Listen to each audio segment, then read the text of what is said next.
ආයුබෝවන් මගේ YouTube නාලිකාව සමග නිරන්තරයෙන් සම්බන්ධ වෙන ඔබව ඉතාම ආදරයෙන් පිළිගන්නවා. ඉදිරියේ සිදුවෙන සුවිශේෂී ග්‍රහමාරුවක් තුලින් එය කොහොමද උච්චික ලග්න හිමි ඔබට බලපාන්නේ කියන එක තමයි මේ වැඩසටහන තුලින් කතා කරන්න බලාපොරොත්තු වෙන්නේ. ඊට මත්තෙන් ආරාධනා කරනවා ඔබ තවමත් මගේ channel එක subscribe කරලා නැත්නම් ආරම්භයත් සමග මගේ channel එක subscribe කරන්නට කියලා. මොකද ඉදිරියටත් ඔබට මෙවන් හඬපටවලට සහ ඉදිරියේ මාසික පලාපල වලින් මාසයක් ගානේ ඔබට දැනුවත් වෙන්න හැකියාව තිබෙන නිසා. ඉතින් මුලින්ම අපි යම් අදහසක් ගමු, කෙටි අදහසක් ග්‍රහමාරුව සම්බන්ධයෙන් මොකක්ද මෙතනදී ඇති වෙන බලපෑම ගැන. 2025 ඔක්තෝබර් 18 වෙනිදා ගුරු කටක රාශිගත වීම ගැන තමයි කතා කරන්නේ. දැනට මිථුන රාශිගතව ඉන්න ගුරු 2025 ඔක්තෝබර් 18 වෙනිදා කටක රාශියට ප්‍රවිෂ්ඨ වෙනවා. එහෙමත් නැත්නම් තමන්ගේ උච්ච රාශියට ප්‍රවිෂ්ඨ වෙනවා. ඉතින් එතනදී ඔක්තෝබර් 18 සිට දෙසැම්බර් 5 දක්වා මෙන්න මේ කාල සීමා පරතරය තුල ගුරු ඍජු චලිතයක ඒ වගේම තමයි පූර්ණ විභවය ක්‍රියාත්මක කරමින් ක්‍රියාත්මක වන කාල සීමාවක්. ඒ වගේම තමයි ඉන් අනතුරුව ගුරු වක්‍ර වීමක්. එහෙමත් නැත්නම් පසුගාමී චරිතයකට එළඹෙනවා. ඉතින් එතනදී බලපෑම වෙනස් වෙනවා ඒ කාල සීමාවට වඩා. නමුත් මම මෙතනදී කියන්නට උත්සාහ කරේ ඔබට ඔක්තෝබර් 18 සහ මේ දෙසැම්බර් 5 දක්වා කාල සීමාව තුළ ඔබගේ ජීවිතයේ ගොඩක් ධනාත්මක දේවල් වලට බලපාන්න හේතු වන නිසා ඒ ගැන අපි කතා කරමු.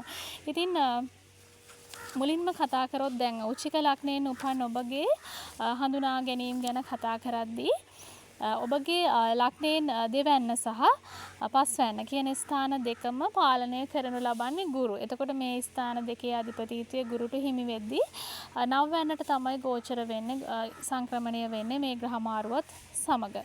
ඉතින් අපිට දෘෂ්ටිගත සම්බන්ධයන් ඒ වගේම තමයි ස්වභාවික කාරකත්ව දරන නිවෙස් වගේම ඔබගේ පාලනය දරන නිවෙස් ගැන කතා කරද්දී මේ හැමදේම සම්බන්ධ කරගෙන කතා කරොත් මුලින්ම අපිට පෙන්වලා දෙන්නට පුළුවන් උච්චික ලග්න හිමි ඔබට මේ කාල සීමාව තමන්ගේ බුද්ධිමය හැකියාවන් ශක්තිමත් වන ඕනම දෙයක් සම්බන්ධයෙන් ගැඹුරින් හිතන්න, ඒ වගේම තමයි තර්කානුකූලව යම් දෙයක් දෙස බලන්න හැකියාව තිබෙන කාල සීමාවක් බවට පත් කරනවා. ඉතින් ඔබට තීරණ ගැනීම වලදී, ඉදිරිය සැලසුම් කර ගැනීම වලදී අර නිතරම තමන්ගේ මනසේ පවතින සමතුලිතභාවය සහ මේ පරිණත ස්වභාවයන් එක්කලා නිතරම කටයුතු කරන්නට හැකියාව තිබෙනවා. ඉතින් ඒක ඊටාම වැදගත් අනිත් පැසෙන් ගත්තාම අධ්‍යාපන කටයුතු වලට. මොකද මනසේ අපේ තිබෙන ක්‍රියාකාරීත්වයත් එක්කලා තමයි අපිට අධ්‍යයන කටයුතු වලට ඒක ඉවහල් වෙන්නේ. විශේෂයෙන්ම මේ කාල සීමාව තුළ උසස් අධ්‍යාපන අරමුණු වල ඉන්න අයට මේ කාල සීමාවේ තමන්ගේ ආරම්භයන් ගන්න. සමහරලාට ඔබ උපාධි පාඨමාලා ඉදිරිය ඒ උසස් අධ්‍යාපන මාර්ගයේ යමින් ඉන්න කෙනෙක් නම් ඒ දේවල් වලට නැවුම් බලාපොරොත්තුවක් ආරම්භයක් ගන්න. ඒ වගේම තමන් දැනට ඒ දේවල් කරගෙන යනවා නම් ඒ අතර කාල සීමා තුල තරඟ විභාග මොනවා හරි පැවරුම් තිබෙනවා නම් ඒ දේවල් අවසන් කරගන්න ඔබට හැකියාව තිබෙනවා. ඒ වගේම තමයි නිතරම දැනුම පිපාසය, නිතරම දැනුම තමන්ගේ දැනුම පදනම පුළුල් කරගන්න ඔබ ස්වභාවිකව නැඹුරු වන කාල සීමාවක්. ඔබට හිතෙනවා අලුත් දේවල් හොයන්න හිතෙනවා, අලුතෙන් ගවේෂණය කරන්න හිතෙනවා, යමක් ඉගෙන ගන්න ඕනේ කියන හැඟීම නිතරම මේ කාල සීමාව තුළ ඇති වෙනවා. ඒත් එක්කම තමයි අනිත් පස්සෙන් අපිට කතා කරන්න පුළුවන් ඔබගේ වාග් ශක්තිය සහ කතන විලාසයත් sannivedana විලාසයත්. එතකොට ඒක ගත්තාම දැන් ගොඩක් වෙලාවට අපි එවන් ශේෂ්ත්‍රවල කටයුතු කරන අය ඉන්නවා, කතික ඉන්නවා. එතකොට ගුරුවරු, ලේඛක, අනිත් පැත්තෙන් ගත්තාම පොතපත ලියන මේ sannivedana ශේෂ්ත්‍රයේ ඉන්න අය. එතකොට ඒ අයට තමන්ගේ අදහස් අන් අයට ප්‍රකාශ කිරීමේදී ඇති කරන දක්ෂතා ප්‍රගුණ වෙන්න මේ කාල සීමාව හේතු වෙනවා. ඉතින් ඒකත් එක්කලා නිතරම තමන් තුල තිබෙන ඒ නිර්මාණාත්මක හැකියාවන් වැඩි දියුණු කරගන්නත්, ඒ දේවල් ප්‍රකාශනය කරන්නත් ඔබට අවස්ථාව තිබෙනවා. ඊළඟට අනිත් වශයෙන් ගත්තාම ඔබගේ ලග්නයෙන් පස්වැන්නේ අධිපතිත්වය දරන්නේ ගුරු. මේ නවවැන්නට මේ විදිහට ගෝචර වෙද්දී දරුවන්ගේ කටයුතු වලට මේක ඊටාම හිතකරයි. ඉතින් දරුවෝ ඉන්න අයගේ ඉදිරි අනාගතයේ අභිවෘද්ධිය උදෙසා ඔවුන් වෙනුවෙන් සකස ගන්නා සැලසුම් ඒ වගේම තමයි දරුඵල අපේක්ෂා විශේෂයෙන්ම. ඉතින් මේ කාල සීමාව තුළ ආශිර්වාදාත්මක අවස්ථා ඔබට ලැබෙන්න පුළුවන් දරුඵල අපේක්ෂාවෙන් ඉන්න අයට. ඉතින් සමහර වෙලාවට අර ප්‍රමාද වෙලා ඉන්නවා නම් දරුපල් සම්බන්ධව ගැටලු වල ඉතින් මේ කාල සීමාවේ ඒ සම්බන්ධ අරමුණු අපේක්ෂාවන් මල්ඵල ගැන්වෙන්න තියෙන ඉඩ කඩ වැඩි. ඊළඟට අපිට කතා කරන්න පුළුවන් අනිත් පැත්තෙන් ගත්තහම තමන්ගේ මූල්‍ය තත්ත්වය ධනය ගැන කතා කරනකොට මොකද මේ කාල සීමාව තමන්ගේ නිතරම තමන් උගත් දේවල් තමන් අධ්‍යාපනය ලැබපු දේවල් තුලින් දැනුම තුලින් නිතරම ඇති කරගන්නා අත්පත් කරගන්නා ආදායම් ප්‍රවාහයන් ඒ වගේම තමයි රැකියා වෘත්තීය මාර්ග තුලින් නිතරම ආදායම් ප්‍රවාහය නිර්මාණය වෙන්න සහ ශක්තිමත් වෙන්න තියෙන ඉඩ කඩ වැඩි. ඉතින් ඒ පැත්තෙන් ගත්තත් ඔබට මූල ශක්තිය හිත පැත්තෙන් ගත්තහම හිතකර වාතාවරණයක් පෙන්눔 කරනවා මේ ග්‍රහ පිහිටීම පවතින කාල සීමාව තුළ. ඉතින් ඒ තත්ත්වය පෙන්눔 කරන්න පුළුවන්. ඒ වගේම තමයි ලග්නයෙන් දෙවැන්න, පස්වැන්න සහ නවවැන්න කියන ස්ථානවල ස්වභාවික කාරකත්වය දරන්නේ ගුරු. එතකොට නිතරම තමන්ගේ පුද්ගලික වර්ධනයට හේතු වෙනවා. එතකොට නිතරම විවිධ අවස්ථා තමන්ට ඇති වෙන කාල සීමාවක්.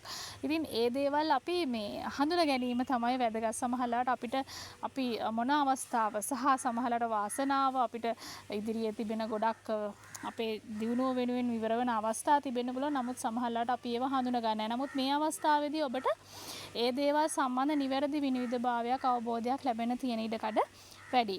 ඒත් එක්කම තමයි ඔබට විවිධ ආගම් සංස්කෘතීන් ගැන ගවේෂණය කරන්න සමහරවිට ඒ දේවල් වලට මුහු වෙලා කටයුතු කරන්න අවස්ථාව තිබෙනවා. ඉතින් සංචාර අවස්ථා යෙදෙන්න පුළුවන්. සමහරවිට විදේශගත වීම, දුර බැහැර ගමන් මේ කාල සීමාවේ දෙන්නට හැකියාව තිබෙනවා. ඒ වගේම උසස් අධ්‍යාපන අරමුණු සඳහා විදේශගත වෙන දුවා දරුවන් හෝ එවන් කටයුතු වලට යන්න බලාපොරොත්තු වෙන අය ඉන්නවා නම් මේ කාල සීමාවේ අයගේ අරමුණු ඉෂ්ට සිද්ධ වෙන්න තියෙන ඉඩකඩ ප්‍රවණතාවය ඊටාම හොඳින් පෙන්눔 කරනවා. ඊළඟට සම්බන්ධතා පැත්තෙන් අනිත් පැත්තෙන් කතා කරාම මේ ආදර සම්බන්ධතා වගේ දේවල් ගැන කතා කරන්න පුළුවන් මේ කාල සීමාව ඊටාම හිතකර විදිහට. ඉතින් මේ සම්බන්ධතාවල ඊටාම උණුසුම් ස්වභාවයක් නිතරම ප්‍රේමණීය ආකල්ප සමග ගැවසෙන කාල සීමාවක් වෙනවා. ඉතින් අර ගොඩක් වෙලාවට චිත්ත වේගීව ගැඹුරු සම්බන්ධතා ඇති වෙන්න තියෙන ඉඩකඩ මේ කාල සීමාව ඊටාම හොඳින් පෙන්눔 කරනවා. ගොඩක් වෙලාවට විවාහයට දක්වා යන ස්ථාවර සම්බන්ධතා මේ කාල සීමාව තුළ හමුවීම තුළ නිර්මාණය වෙන්නට පුළුවන්. ඉතින් මේ දේවල් අපිට පෙන්눔 කරන්න හැකියාව තිබෙනවා මේ උච්චික ලග්න හිමියෙක් තුලින් අපිට මේ පොදුවේ ගත්තහම මේ ගුරු ස්ථානගත වීම අනුව අපිට ළඟා කරගත හැකි ඉස්සරහට අපේක්ෂා කර හැකි ප්‍රතිඵලයන් විදිහට. ඉතින් එක් එක් අයගේ කේන්දරවල ගුරුගේ ස්වභාවය වෙනස් වෙනවා. ගුරු සමහර අයගේ දුර්වල වෙන්න පුළුවන් කේන්දරයක් තුළ, සමහර අයගේ ශක්තිමත්ව පිහිටලා තිබෙන්න පුළුවන්. ඉතින් ඒක එකිනෙකාගේ කේන්දර එක්ක සාපේක්ෂව අපි බලන්නට ඕනේ. වගේම මේ කාල සීමාවන් වල තිබෙන සමහර අය රාෂ්ටක වෙල ඉන්න අය ඉන්නවා, දශ අනුදශාවල බලපෑම් මේ වගේ කියන්නේ ග්‍රහ බලපෑම් වල තිබෙන අනිකුත් පිහිටීම් අනුව තිබෙන දේවල් මේ හැමදේම සමස්තයම අවශ්‍යයි පූර්ණ පුරෝකථනයකට යන්න. නමුත් මම මෙතනදී කියන්නට උත්සාහ කරේ මේ කාල සීමාව තුළ පොදුවේ ගත්තහම යම්කිසි වාසිදායක තත්වයක් සහ ඒ කාල සීමාවේ අපේ ඉලක්ක අරමුණු වලට මේ කරුණු වැදගත් වෙන නිසා මම හිතනවා ඔබ මේ දේවල් වලින් යමක් ඔබේ ජීවිතයට ළඟා කරගන්නට ඇති. ඒ වගේම ඔබගේ ඉදිරියේ සැලසුම් සකස් කර ගැනීමේදී මේ කාල සීමාව යොදා ගන්න ඔබට පුළුවන්. මේ හඩපටය තුලින් ඔබ ජීවිතයට දෙයක් එකතු කරගත්තා නම් වගේම තව කෙනෙකුට මේක වැදගත් වෙනවා කියලා හිතනවා නම් ඔබ මේ හඩපටය ෂෙයා කරන්න. ඒ වගේම තමයි ඔබගේ අදහස්, යෝජනා, අදහස් තීරුවේ ලියාගෙන යන්න. එහෙමනම් ඉදිරියටත් මෙවන් සුවිශේෂී ග්‍රහ මාරු තුලින් හෝ එහෙමත් නැත්නම් විශේෂ ජ්‍යොතිෂ කරුණු, මාසික පලාපල මේ වගේ දේවල් වලින් ඔබට හමු වෙන්නට හැකියාව තිබෙනවා. එම නිසා අවසාන වශයෙන්ුත් මතක් කරනවා මගේ channel එක subscribe කරන්නට කියලා. එහෙමනම් ඉදිරියේත් සුවිශේෂී වැඩසටහනකින් නැවත හමුවීමේ අපේක්ෂාව ඇතුව සමුගන්නවා. මගේ හඬපටයට මෙතෙක් සවන් දුන්නාට බෙහෙවින් ස්තුතියි. තෙරුවන් සරණයි.